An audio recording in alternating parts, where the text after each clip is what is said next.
inflow or outflow of your bank account, it's going to be reported to the IRS. It's all about government command and control over your lives is what this administration and what the Democrat Party is trying to do, to just be completely honest. And so the Ways and Means Committee has not been a committee known for oversight, but the very first bill that we did from our committee was to eliminate that $80 billion. That was the first bill we did in the entire House of Representatives. But we got to keep up the drumbeat, because the Ways and Means Committee has jurisdiction over the IRS. And my first week as chairman, I set up this whistleblower hotline that any employee of the IRS could contact us and let us know if there's something they think we should be looking into that may not just be right, that they don't feel comfortable to tell the folks at the top. We've been getting some good stuff, I will just tell you. And so stay tuned, because our committee, we're going to be very aggressive on oversight, and we're going to expose what this administration is trying to do in targeting real Americans. And that is not going to be stood for in this Congress. We are going to be pushing back tooth and nail, I can tell you that. You know, thank you so much for that. And we were talking backstage that when Hillary Clinton first went into the White House as First Lady, one of the things she did is she asked the IRS to give her the tax returns of the Clintons' enemies. This is public. And she got them. And more recently, your colleagues decided to release the tax return for a former president. The IRS has been hacked over and over, so that probably most people in this room, you know, the Russians and the Chinese have their tax data. And ProPublica has been writing articles about the tax returns of private citizens. What are you doing to stop that? We have already started the investigation. Over 19 months ago, there was a leak of almost 1,000 taxpayers' information by ProPublica. It came from somewhere, and still we've heard crickets from the IRS of how did this leak happen? It just happened to be the same time, within the same week this administration was trying to push tax increases on those same 1,000 people, that their tax returns were released. But it's not just that. There was 113,000 taxpayers' retirement information that was posted on a website by the IRS. And then they figured out they did it wrong after 8 months and took it down and was supposed to rework it so there wasn't confidential information, and they posted the same thing again, twice. If you have that kind of disrespect for people's private tax information and retirement information, there's a problem at the IRS. And we've got to figure that out. That's right. And one of the problems that you could actually, if you go to the IRS website and look at it, one of the problems is that because they're trying to rake in as much cash as they can from everybody, they share information with foreign governments. And so in 2021, the IRS shared the tax information of Americans with foreign governments or other entities in the government 27 billion times. 27 billion times.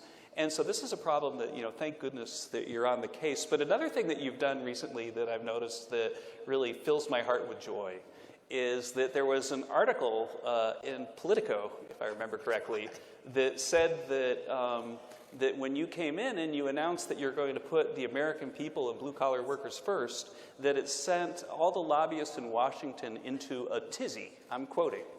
And so I think that you should put that on your tombstone. I hope it's a long ways off. But I'm so proud of you for putting lobbyists in a tizzy. Put K Street on a tizzy. Yeah, but how did you put them on a tizzy? And what does it mean that they're in a tizzy? You know, it's crazy that it's news that if a member of Congress or a chairman of a committee is going to prioritize the working class, small businesses and farmers as their top priorities when they're developing policies when it comes to tax, trade, and healthcare, why does that make these lobbyists in a tizzy? That tells you exactly how broken Washington, D.C. is. I mean, that is how broken it is. And the place that I represent is God's country. I know we all live in God's country, but Southeast Missouri, Cape Girardeau, home of Rush Limbaugh, you might have all heard of him. So we're very glad to have him from our great area, and I was raised the same way he was, from a working class background, and that's who I represent. And we need to make sure our policies up here are reflected to deliver for working class families. So the one thing I want to say, though, is that I live in D.C., and I consider D.C. God's country, too. We D.C. residents are not the problem. I think we might disagree with I'm you just saying, we D.C. residents are not the problem. It's the people you guys keep sending to us, like Joe Biden. That's the problem. But you were chairman of the Budget Committee.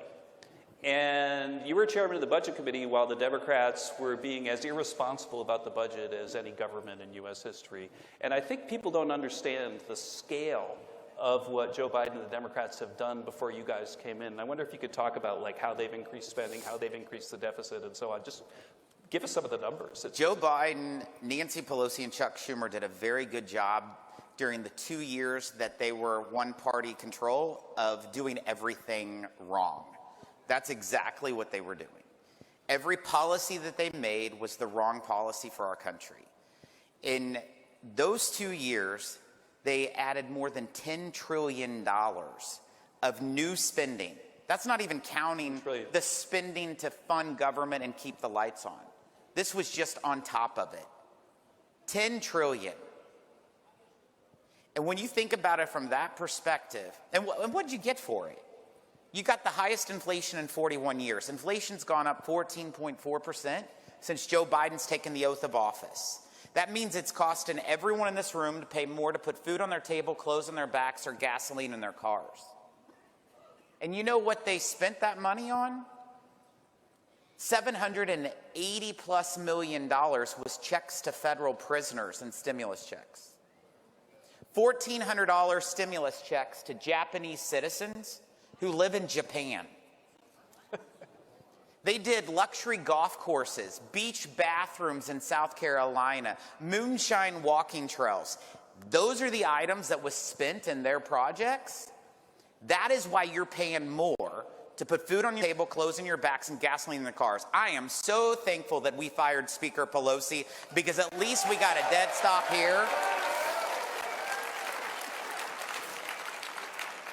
I'll tell you, the last time Republicans were in the majority, we had this, I was the conference secretary, and I got this letter when we lost the majority from Speaker Pelosi, and she was kicking me out of my Capitol office as a member of leadership, because that's when the Democrats took control.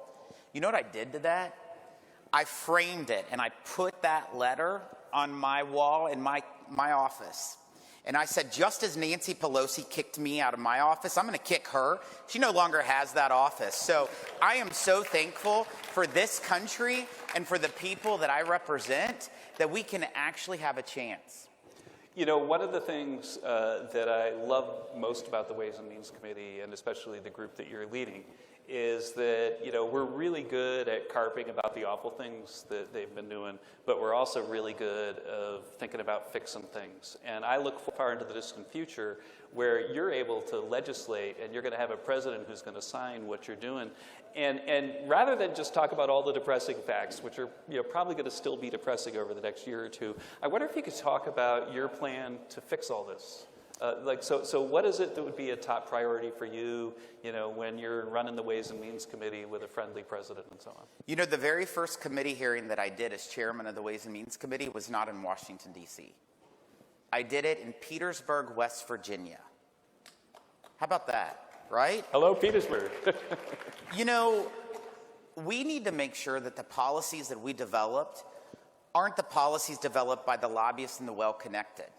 It needs to be by real Americans. And so that's why I went to a lumber yard in Petersburg, West Virginia, and I heard from real small business owners, coal miners, and mothers who was telling us of the issues that they're facing in this economy and how we should create those solutions. My next committee meeting is in Oklahoma City Tuesday morning. It's called the State of America's Economy in the Heartland. The best solutions are not in Washington. The best solution amongst the entire American public. And so that is the policies we're developing to deliver for working class families, small businesses, and farmers. And that is exactly what will will make our country even stronger. We are the backbone of the economy is the hard-working, everyday American. And so the policies that we're going to do in tax policy is going to be crafted from going to Petersburg, to Oklahoma City, and then other places. And they will be policies that I know that will help bring back our strategic supply chains. We should not be dependent on China for our pharmaceuticals, or for our food security, or for our energy security, critical minerals.